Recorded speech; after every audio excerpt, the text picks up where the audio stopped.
World's greatest scientific formula and equation, जिसे बनाया था दुनिया के सबसे intelligent person sir Albert Einstein ने। हम यहाँ पर बात कर रहे हैं the theory of relativity and E=mc² के बारे में। द थ्योरी ऑफ रिलेटिविटी के 2 टाइप्स हैं। First, the special theory of relativity and second, the general theory of relativity. पहले हम जानते हैं the special theory of relativity के बारे में। इस दुनिया में टोटल 2 तरह के फ्रेम ऑफ रेफरेंस होते हैं। पहला इनर्शियल फ्रेम ऑफ रेफरेंस और दूसरा non inertial frame of reference. कोई भी ऑब्जेक्ट, वस्तु तथा बॉडी अगर एक ही स्पीड से ट्रैवल कर रहे हैं किसी भी सिचुएशन में, अगर उस ऑब्जेक्ट की स्पीड कांस्टेंट है तो ये इनर्शियल फ्रेम ऑफ रेफरेंस में शामिल किया जाता है। और non inertial frame of reference में स्पीड कांस्टेंट नहीं होती है। जैसे रास्ते पे चल रही कार, रुकावटें आने पर कार की स्पीड कम होती है, वैसे ही जिस भी ऑब्जेक्ट की स्पीड कम या ज़्यादा करनी पड़ती है उसे non inertial frame of reference में इंक्लूड किया जाता है। Special theory of relativity inertial frame of reference के लिए वैलिड है। अब जानते हैं मोशन और टाइम, ये दोनों एब्सोल्यूट नहीं है, वो दोनों रिलेटिव कैसे है इसके बारे में। अब मान लीजिए कि आप कार में 60 km/h की स्पीड से जा रहे हो। आपके साथ आपके 2 दोस्त भी हैं, तो अब आप तीनों के लिए एक दूसरे की स्पीड 0 होगी। लेकिन अगर रास्ते के बाजू में कोई खड़ा है तो उसके मुताबिक आपकी स्पीड 60 km/h ही होगी। और अगर अब सामने से कोई कार आती है जिसकी स्पीड भी 60 km/h ही है, तो आपको वो कार आपके पास 120 km/h से आती हुई दिखेगी। तो अब इससे ये बात साबित होती है कि मोशन रिलेटिव होता है।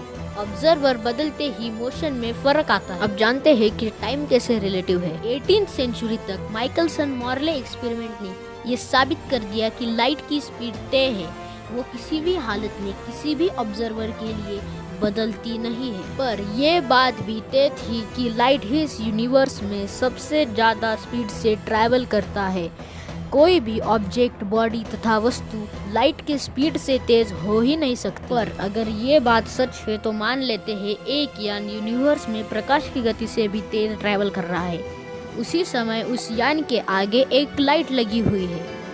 उस लाइट की स्पीड को और यान की स्पीड को अगर मिला ले तो वो लाइट के स्पीड से डबल हो जाएगी। तो ये इक्वेशन टूटे ना, इसलिए उस यान में बैठे लोगों के लिए समय धीमे बहने लगता है। मतलब उस यान का 1 साल पृथ्वी के 1000 साल भी हो सकते हैं। तो ऐसे आइंस्टाइन ने बताया और साबित किया कि टाइम एब्सोल्यूट नहीं, रिलेटिव होता है। अब हम बात करेंगे दूसरी थ्योरी की, the general theory of relativity. Einstein अपने the special theory of relativity से पूरी तरह से संतुष्ट नहीं थे, इसलिए उन्होंने the general theory of relativity का निर्माण किया। वो जानना चाहते थे कि ग्रेविटी का समय पर क्या असर होता है। उन्होंने एक एक्सपेरिमेंट से ये प्रूफ कर दिया कि ग्रेविटी एक्सेलरेशन ही होती है। न्यूटन के अनुसार जब कोई भी चीज जमीन पर आती है तो वो ग्रेविटी की वजह से ही जमीन की तरफ खींची चली जाती है। इसलिए न्यूटन का मानना था कि पृथ्वी सूरज का चक्कर ग्रेविटी की वजह से ही लगाती है, क्योंकि एक ग्रेविटेशनल बॉडी दूसरे ग्रेविटेशनल बॉडी पर असर डालती है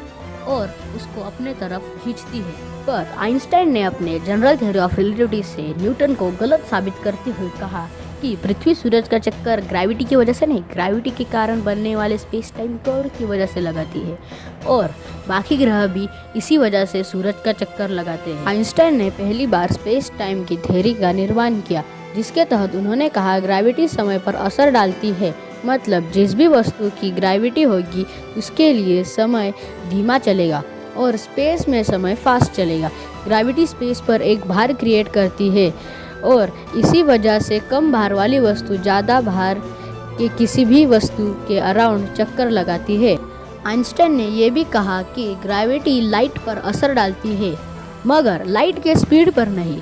पहले हर कोई यही समझता था कि लाइट स्ट्रेट लाइन में ही ट्रैवल करती है, पर आइंस्टाइन ने स्टार्स की रियल पोजीशन को, जो कि पहले से अलग थे, वो बताकर और एक एक्सपेरिमेंट से ये साबित कर दिया कि लाइट ग्रेविटी से आने वाले स्पेस टाइम कर्व से मुड़ जाती है और हमें स्टार्स उनके रियल पोजीशन से अलग नजर आते हैं।